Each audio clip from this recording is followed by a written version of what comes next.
Hey everyone, it's time again to look back at the movies that I watched last month that I didn't review. September was pretty busy, so there aren't a ton of movies on the list, which is good for me because it means this video won't take as long to edit.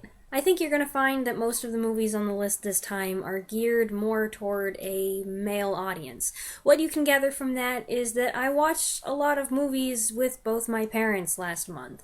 When we watch movies together, I try to pick things that all of us will enjoy, so that's the story with that. My mom and I did also watch another Pride and Prejudice adaptation, definitely not something that my dad would be into, although he's probably seen at least some of this one. But that's going to get its own separate review, which I will probably film right after this one because I am behind, but that's a different story. Movie number one, though, is the outlier on this list. I watched it by myself on a rainy afternoon when I was looking for a fluffy distraction. It's a movie from 2010 called Morning Glory, in which Rachel McAdams plays a hard-on-her-luck broadcast producer who takes a job running the lowest-rated morning show on television.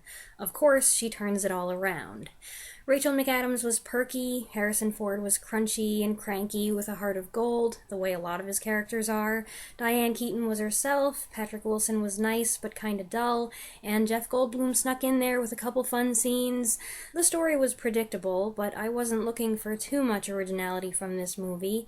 The best parts, and maybe this reflects my frame of mind at the time, but the parts I enjoyed the most were the montages of the show upping its game by having Ernie the weather guy do insane stuff like freak out on a roller coaster and pass out in a plane.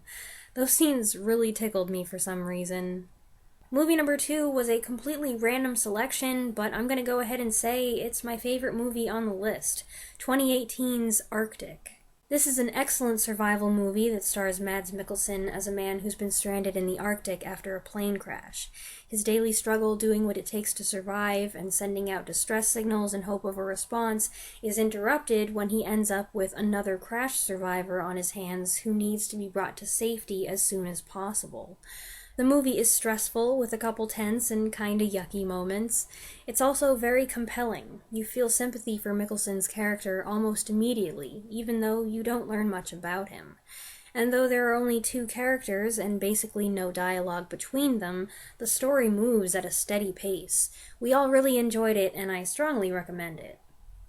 Movie number three is Khartoum, an action-adventure epic from 1966, starring Charlton Heston as Charles Chinese Gordon, a charismatic general who's unofficially sent by the British Empire on a doomed mission to Egypt and the Sudan to try to stop the advances of a religious fanatic.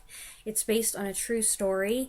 There were quite a lot of politics involved, which was a little hard to keep up with, as the late Victorian parliamentary situation isn't exactly a historical subject I'm well versed in. Heston was good, even though he's an American playing an Englishman. Kind of unusual casting, but back then, if you were making an epic, Heston was a natural choice. Laurence Olivier plays the Mahdi, Mohammed Ahmed, managing to deliver a convincing performance in spite of heavy makeup. Overall, I liked the movie. It's well acted, the story's engaging, the scenery is beautifully filmed, and Frank Cordell's score, while not quite on par with the much more famous music for Lawrence of Arabia, is a good complement to the movie, complete with overture, intermission, entr'acte, and exit music. Movie number four is the only old movie on this list. The Gift Horse, a British World War II film, also known as Glory at Sea, that was released in 1952. It's about a Royal Navy crew assigned to an old American destroyer that's been dragged out of retirement as part of the Lend-Lease Act. The boat malfunctions often, plus there's friction between the sailors and their new skipper, played by Trevor Howard, who is stiff and unforgiving and insists on perfection and discipline. Yes, that's a theme we've seen before, but one that was fairly common during the war, from what I understand. Among the co-stars are James Donald, Richard Attenborough, and Sonny Tufts. I found this to be a satisfying film, at times dark and foreboding, yet also having its upbeat scenes, and I was stunned by the power of the emotional moments. The performances are restrained, of course, but I think that makes them even more impactful. Trevor Howard, in particular, was really good. Movie number five is a British spy film, 1966's Funeral in Berlin. This is actually the second of a trilogy of movies in which young Michael Caine plays Harry Palmer, a British agent. It's a Berlin Wall thriller in which Palmer is sent in to assist in the defection of a communist colonel who may not be trustworthy. In fact, no one is trustworthy. The colonel is played somewhat gleefully by Oscar Homolka, who makes for an interesting contrast with Caine's dry agent with a deadpan sense of humor. Directed by Guy Hamilton, who did a few Bond films, it's an engaging movie with nice music, a lot of mid-60s style, and an interesting plot. But be warned, it's a twisty one. We all found it a bit difficult to keep up.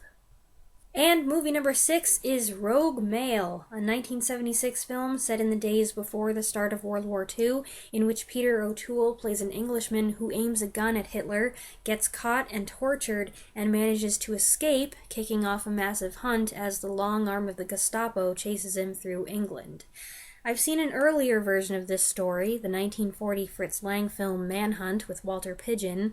Both movies are based on a 1939 novel by Geoffrey Household. Fortunately, it's been long enough since I saw that movie that I didn't remember where the story was going. Plus, I got the feeling that this adaptation follows the book more closely, or if not more closely, differently. Rogue Male was a good movie, but kind of quirky. It's got some smart dialogue and a few humorous bits, but given the situation, it's a little unusual, and O'Toole had such a unique way of speaking his lines sometimes that it's a little distracting. Oh, and my favorite parts were the 2 scenes with Alistair Sim playing O'Toole's father.